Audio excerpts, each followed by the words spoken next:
Okay, so again, all of those awesome applicant events coming up. Please don't forget to check the message boards that's through the supplemental application. Any information is there, including where to send your transcripts that are due here February 1st, correct? Okay, February 1st. And then also you'll see on this webinar, there's a Q&A box. So you're welcome to use that. Type in any questions you have for our interim dean, Dr. Halbur.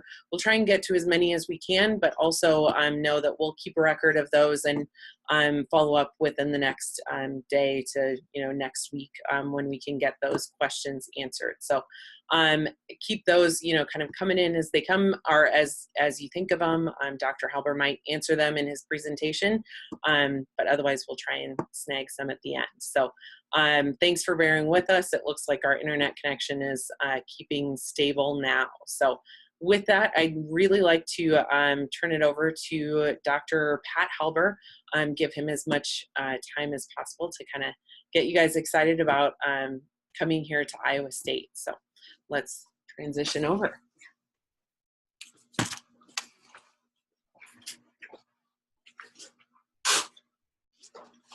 Hi, everyone. It's my pleasure to welcome you to the webinar, and thank you sincerely for your interest in our college and in our College of Veterinary Medicine.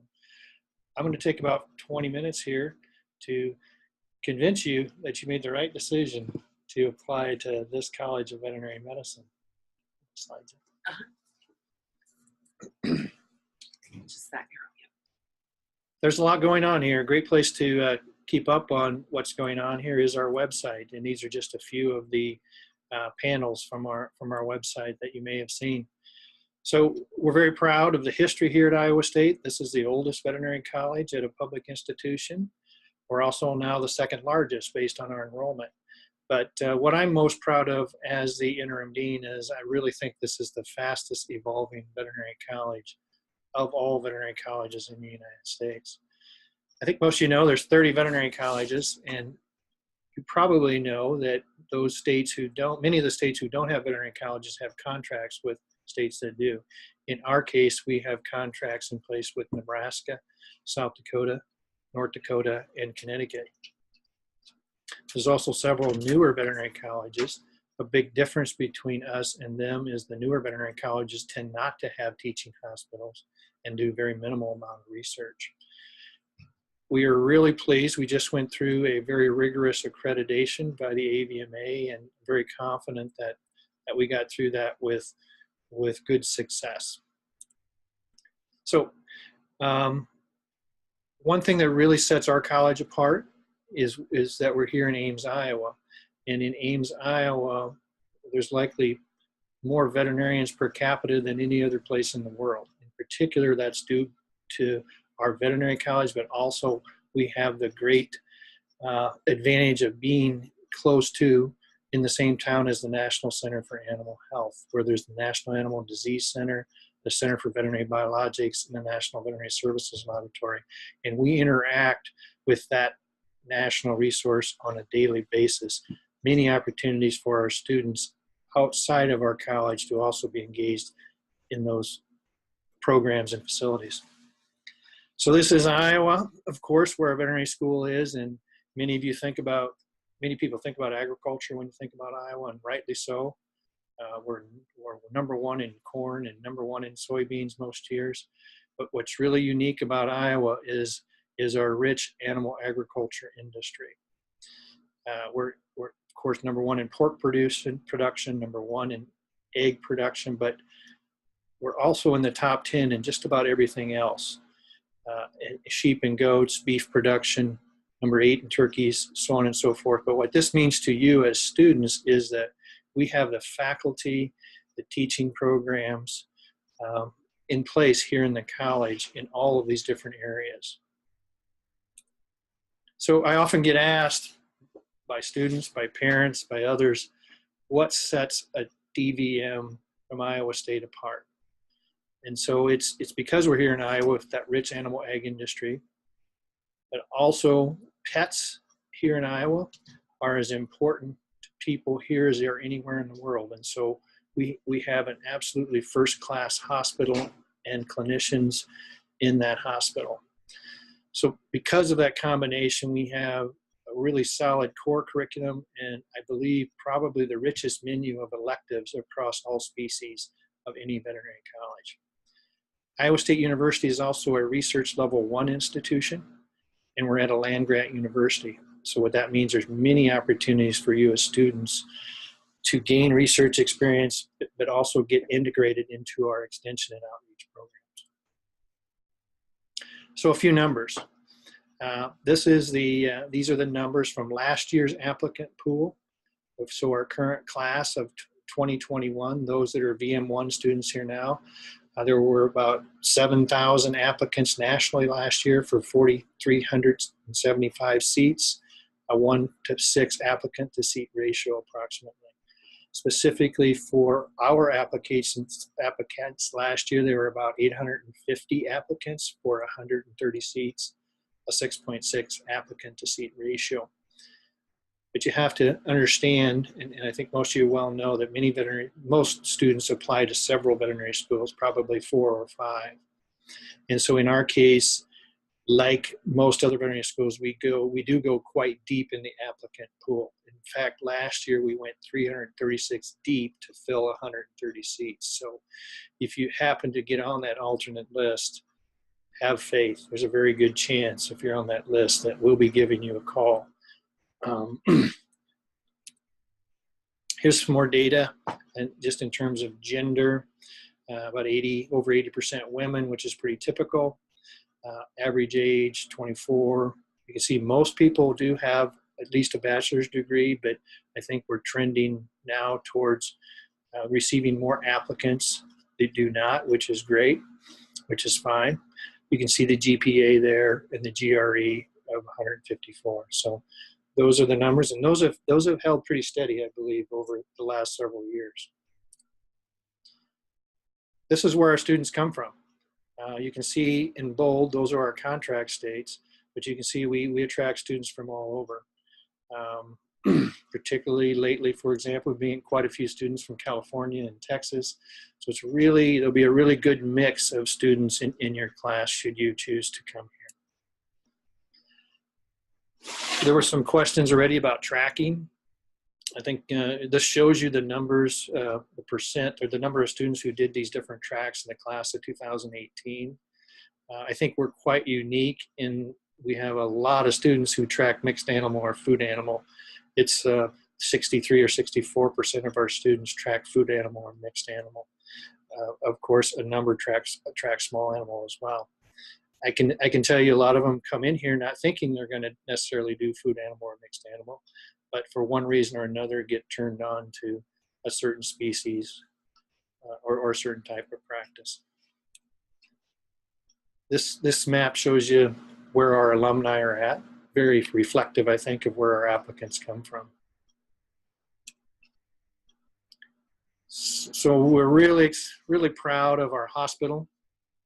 We have spent well over $100 million since 2009.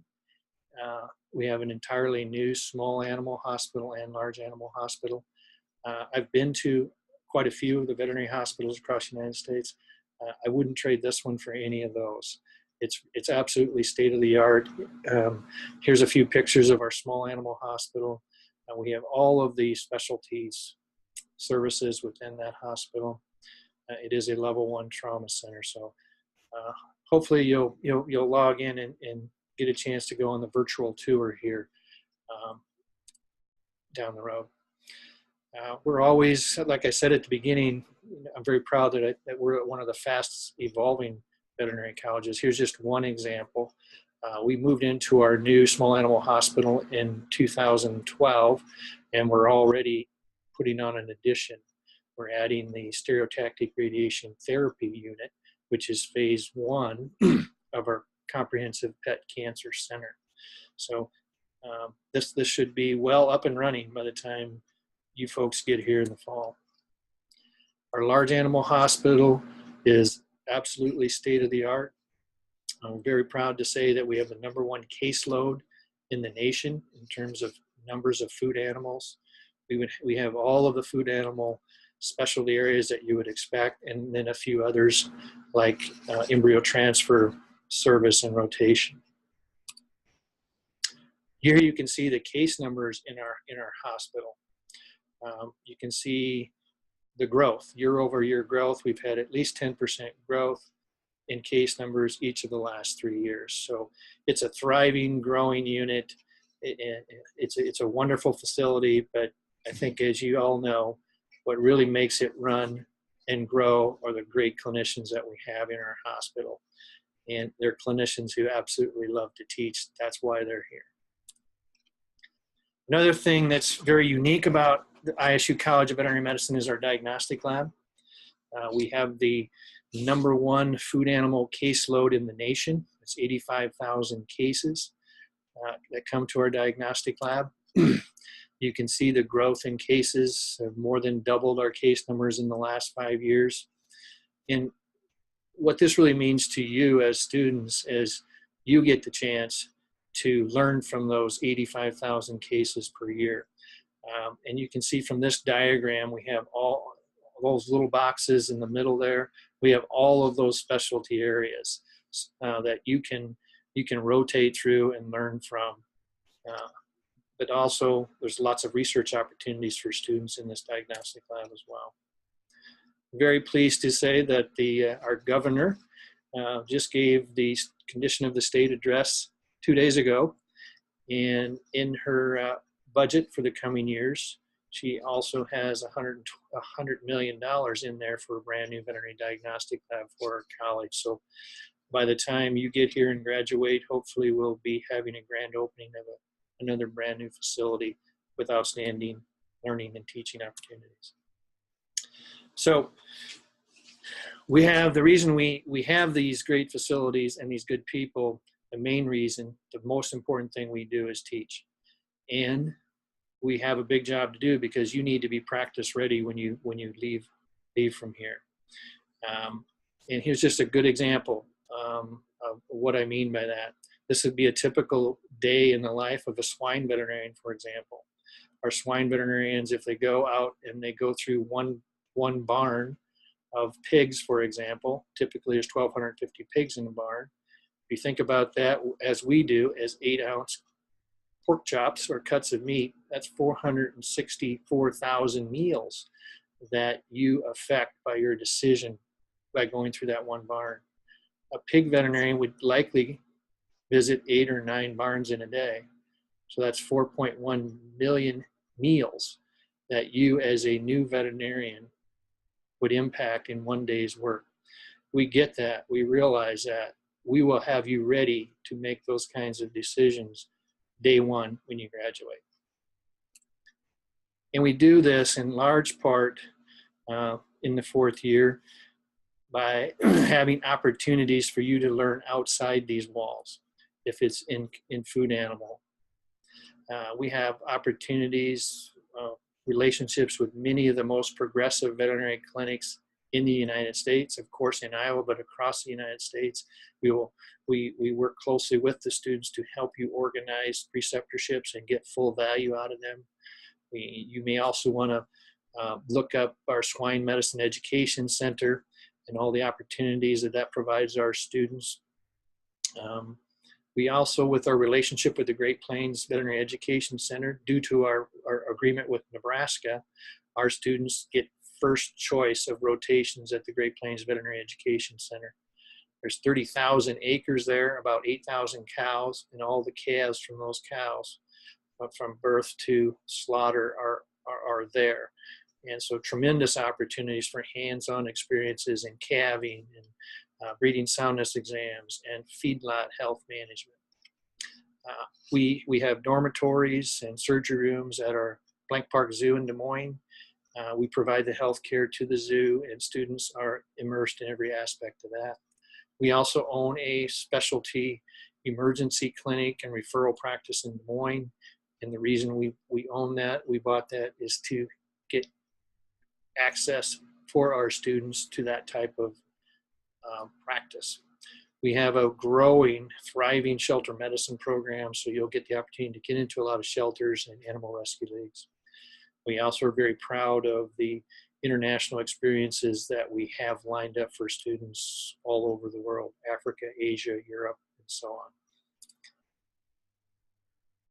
You'll get the chance to work extensively beginning right in your first year in our clinical skills lab.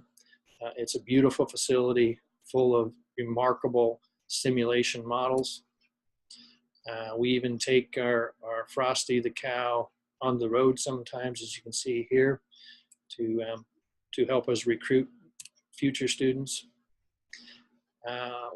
One thing we're known for, one of the several things, is our surgery teaching. If you graduate from here, I can assure you, you will be a very good surgeon, and a lot of that credit goes to our facilities and our instructors.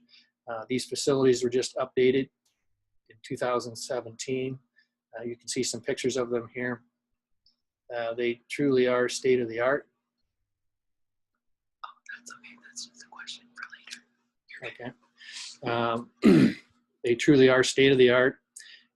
And we teach surgery by using animals from the shelter. For example, in this one class last year, we used 600 sheltered dogs and cats from 20 local shelters, brought them in, did the physical exams, did all the work to get them healthy for surgery, and took them all to surgery for spays or neuters or other types of surgeries like that.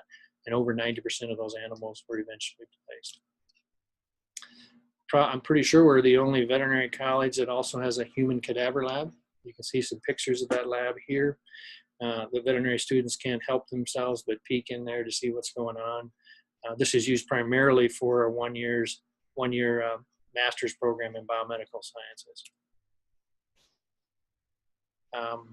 We also very proud of the opportunities that our students have to get research experience in the summers or throughout the year.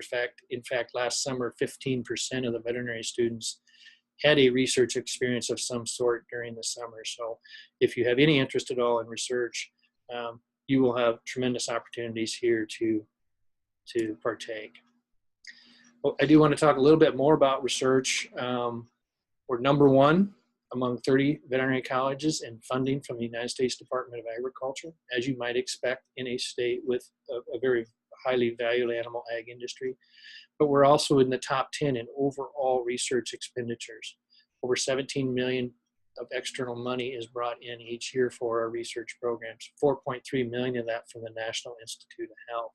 You can see down below all the different agencies from which we get funding. Here's just a menu of the different areas that we do research in, particularly infectious diseases of animals. Livestock and poultry and people, food safety, cancer, antimicrobial resistance, welfare, One Health, neuroscience, and so on. For example, you can see Dr. Anyamantha Kanthasami's research group here, one of the leading research groups in the world on Parkinson's disease, using animal models to study this human disease. Many opportunities for students to learn from faculty members like this, but also to be engaged in research labs like this. Richard Martin will teach you pharmacology in the second year. Richard is doing research on heartworm disease in dogs, but he also uses that as a model to study Brugia or elephantiasis, a devastating disease in humans in Africa. And he's working on new chemotherapeutics to treat that disease. You'll get to learn from people like Ravi Singh, who is a leader internationally in understanding the mechanisms for spinal muscular atrophy, and was one of the main reasons a new drug was brought onto the market last year for this devastating disease in children. Also, great momentum in our research in companion animals, like this group here using canine intestinal stem cells to develop precision and regenerative medicine techniques. Because this is a land-grant institution, we're out and about a lot, taking our research to the field, helping solve problems in the field, and every time or every chance those extension folks get to do that, they take students with them. So you have a tremendous opportunity to get out and experience outreach and extension. You can see here our different extension faculty at work. You can also see the important problems that they're working on. Iowa State is also known for the Center for Food Security and Public Health. Particularly if you're considering a career in public health, this college is a very good choice, in part because of the strong Center for Food Security and Public Health that we have and all the programs related to public health that they put on for our students, as well as for scholars from across the world. So it costs money to put all these programs together, and I thought we would just talk briefly about the cost of an ISU education. As dean, as interim dean, this is something that I'm very focused on, making sure we get you as much value as possible to keep this college as affordable and accessible to you as we possibly can. So here are the numbers. So for resident tuition, total of 4 years, we're 17th out of 30 veterinary schools at $102,352. For total cost of resident education, it's $157,400. That's 26th out of 30. So in other words, 25 veterinary colleges charge more for residents than we do. We're very proud of that. For non-resident tuition, $205,000 approximately. We're 12th. A national, we're 12th. For non-resident total cost of education, it's about $260,000. That's 20th. So there's 19 veterinary schools where it costs more to go as a non-resident. So very concerned about the cost of education. We're very focused on helping you make it as affordable and accessible as possible. Another priority for me as interim dean is working hard to increase our number of scholarships. We have over $2 million in scholarships that are offered each to our veterinary students.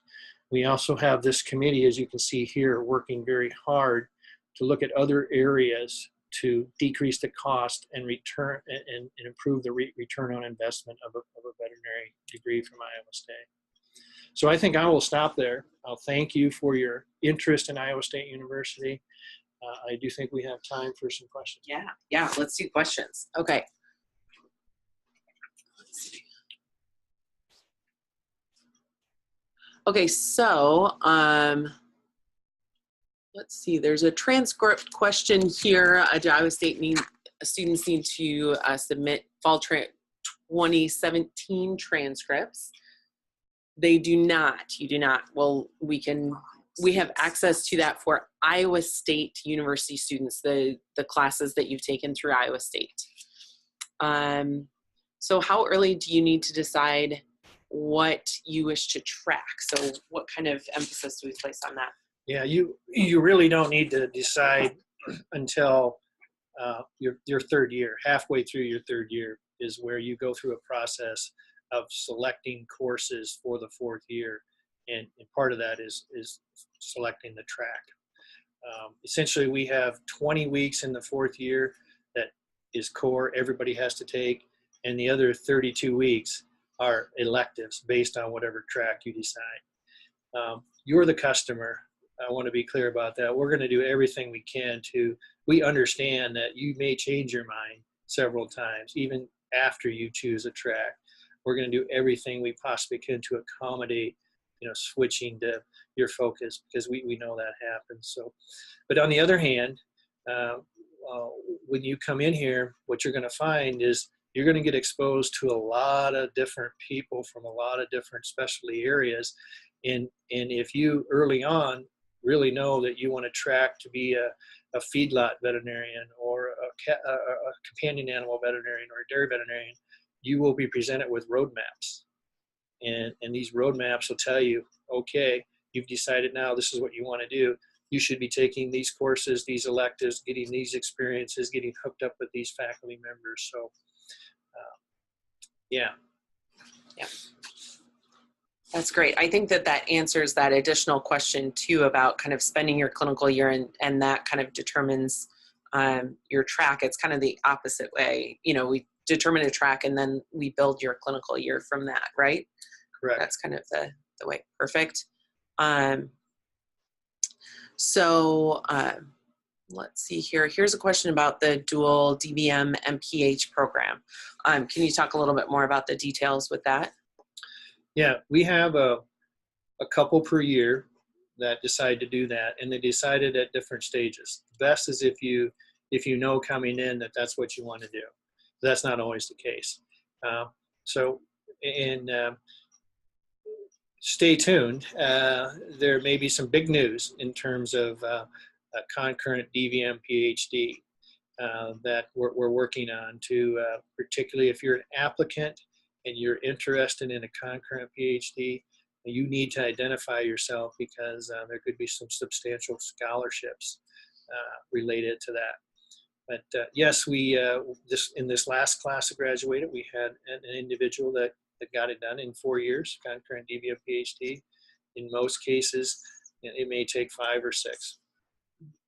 And then the Masters of Public Health dual degree, that's through the University of Iowa, correct? But you can, yes. Mm-hmm. That's why I mentioned the Center for Food Security and Public Health. Most of those students who come here and work on that concurrent degree, the degree is granted by University of Iowa, but they work through our Center for Food Security and Public Health in that process. Great, thank you. So how competitive are those summer research programs that you were talking about? The summer scholars, how do they apply? Yeah. They're going through the process right now, so it's all on our website. You can see what the application process looks like. It is, I would say there's probably 2 applicants per 1 seat. Last year, I think there's probably between the beef, the dairy, the swine, and the summer scholar program, there's probably 65 or 70 students here, maybe a few more. So, and then, even if you don't get one of those, there's always those independent research groups. There's always the diagnostic lab, people doing research. There's a lot of other opportunities. If you have an interest in research, between our college and the National Center for Animal Health, I started off by talking about that right across town. We'll connect you because down the road we might want to hire you as a faculty member. Great, thank you. So what is the latest date that students might be notified if they have been accepted? So it kind of goes down to that wait list, It could be the day before class starts, but in most cases, Kathy, we have the class filled. Mid-August is generally the very latest. Yeah, the very latest. But it's usually filled middle of June. Yeah, the great majority of the class is full by the middle of June, but there's always a few people who decide it's not for them or do something else or go to a different college right there towards the end. So don't give up. It could be right there in August. That's perfect. So what about the faculty advisors? It says, will we be assigned an advisor to help with the DVM process?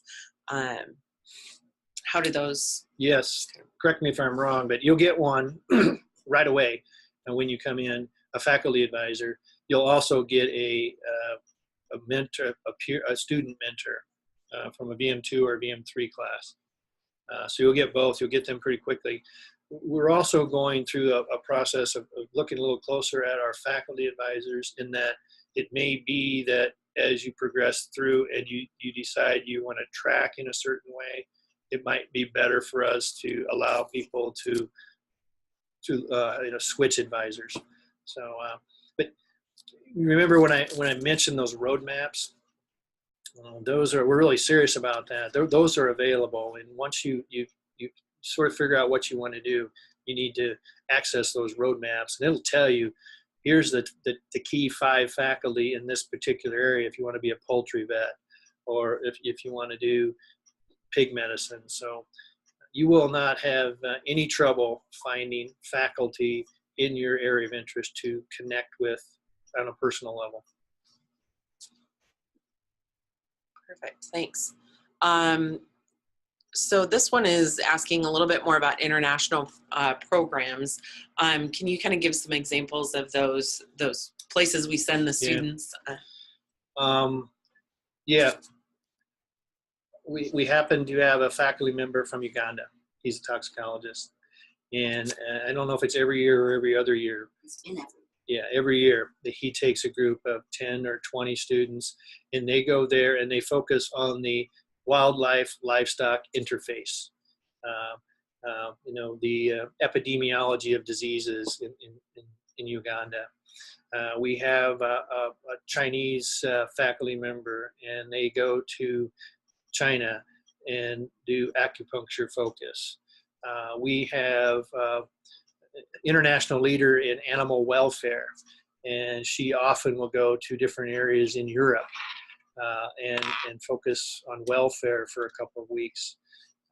There's a rich menu of those. Are they well described on our website? Yes, yes.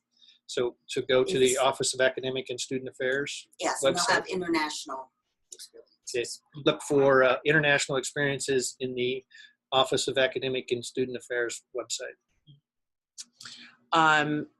Here's a question that is forever holding out hope, right? Is there a chance that final statuses will be released before February 15th? Highly unlikely. Yeah, highly unlikely.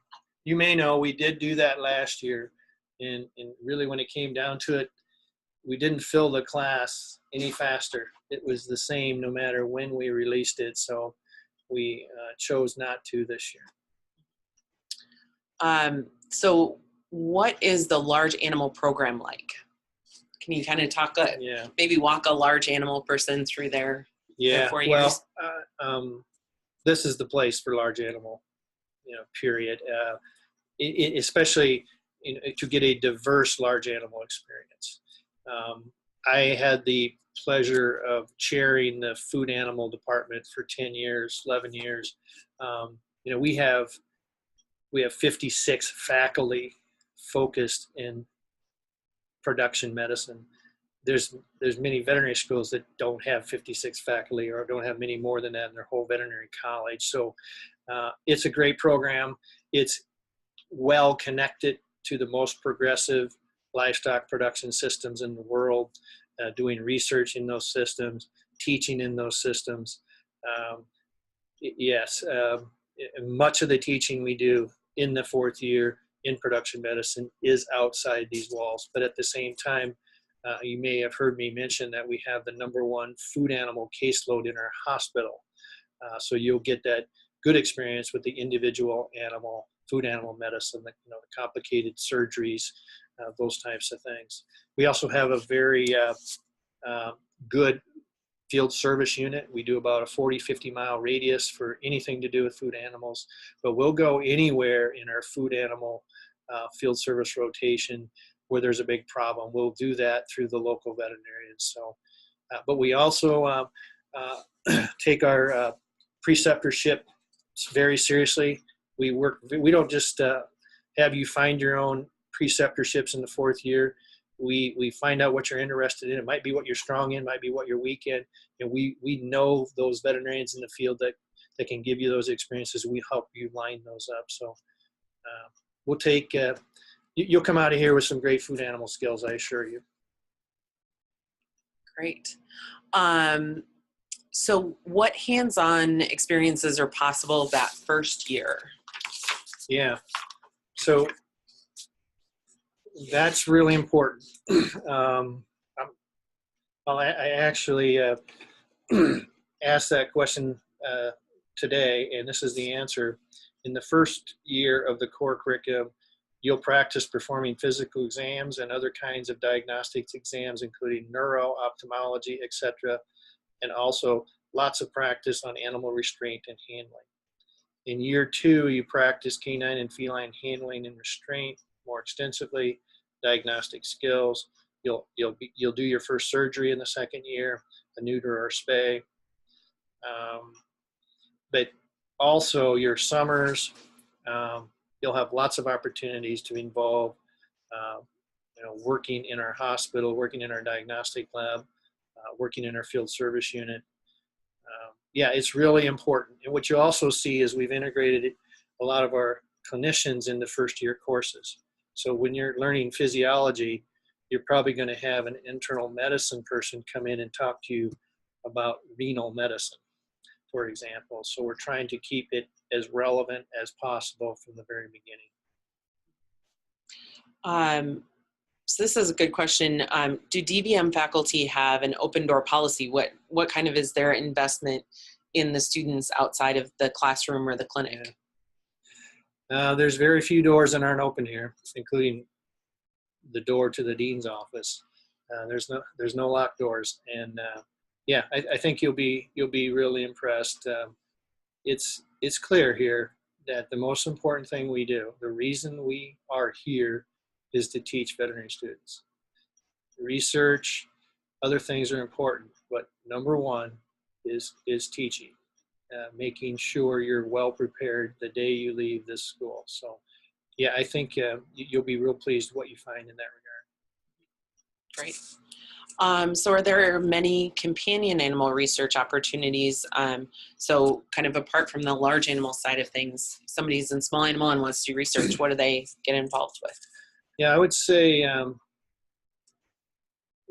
least half of our summer scholar experiences are companion animal.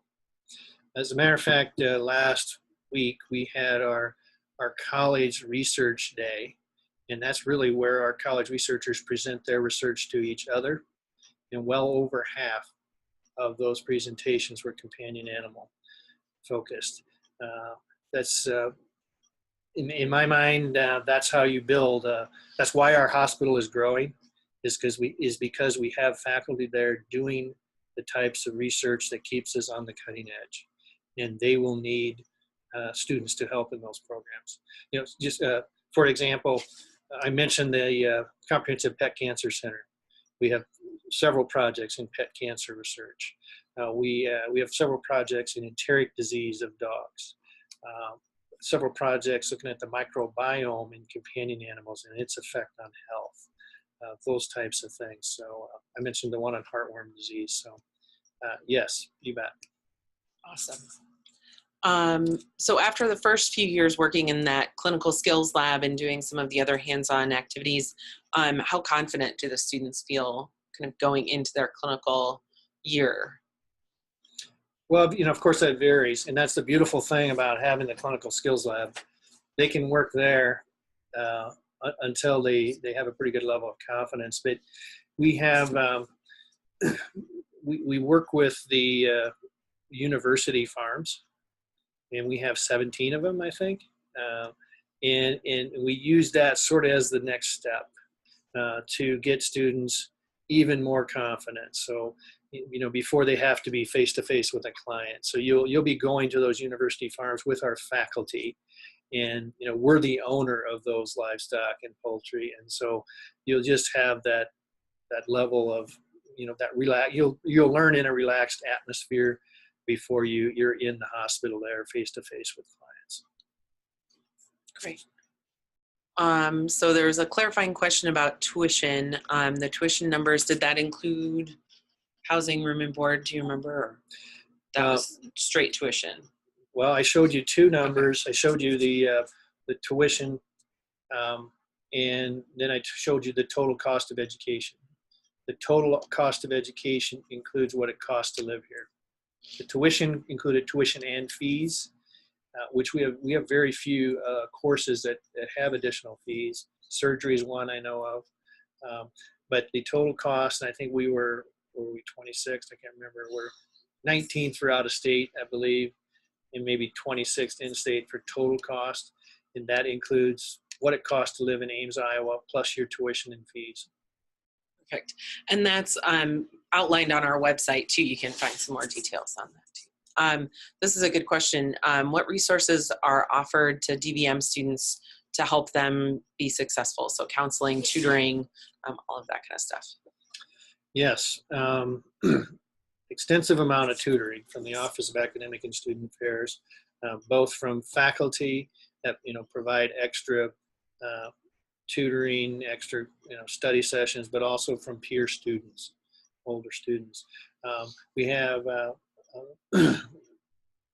extensive amount of financial aid counseling as well, working with expertise on Central Campus as well as some people here. We've just added another assistant dean in that office, and that's an area he's focused on. We are about to hire a full-time mental health counselor that will be here at the college. I'm very proud of that. That's a priority. The students told me that's a priority, but we'll make that happen.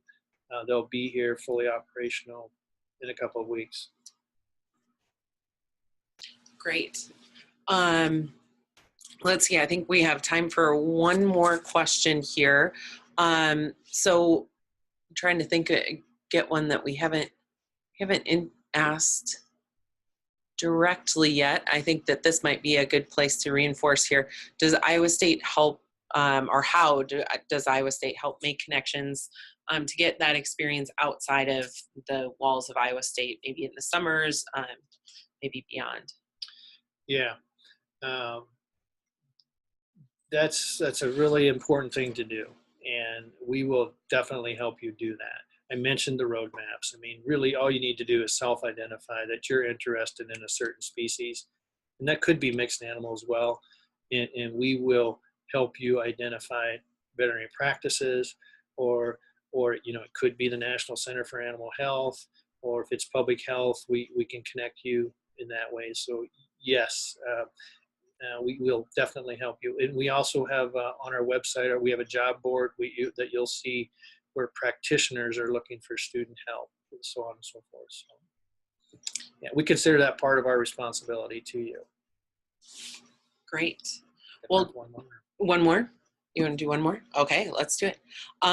So are there many opportunities for students to work while attending the university? So talking about that student debt load, are there ways to get involved here working or outside? You bet. I mean, it varies from working in the library to working at the front desk here at the college. I showed you the diagnostic lab. We're always hiring students there. It could be in bacteriology or virology or molecular diagnostics, or we use a lot of students to answer the phones at night to meet the emergency patients. Yeah, many opportunities. Good way to get experience and to earn some cash. Great. Do we have time for that? Let's do that last question. Good. Okay. What's the outlook for graduating students getting a job after graduation? Our problem right now is there's not enough students. It's very good. It's over 98% job placement rate. Particularly if it's mixed animal or food animal, many of them already have jobs by this time of year. So it's very encouraging in all species. But we also yesterday we're talking about plans to roll out a job fair and some other things like that. I consider it our responsibility to make sure we place our graduates in well-paying jobs, because we understand debt's a big challenge. Great. Well, thank you very much, Dr. Halbur. Thank you to you who are still hanging with us. We really appreciate it. This will go, if you missed part of it or just want to rewatch to kind of get some of those details, it'll be up live tomorrow on our website. So thank you very much for your time. Do you want to do a short thank you? Well, yeah, I would reiterate, I'm really honored that you have made your application to Iowa State University. I assure you it'll be a good investment of your time and your resources. Look forward to seeing you here in the fall. Great. Take care. Thanks.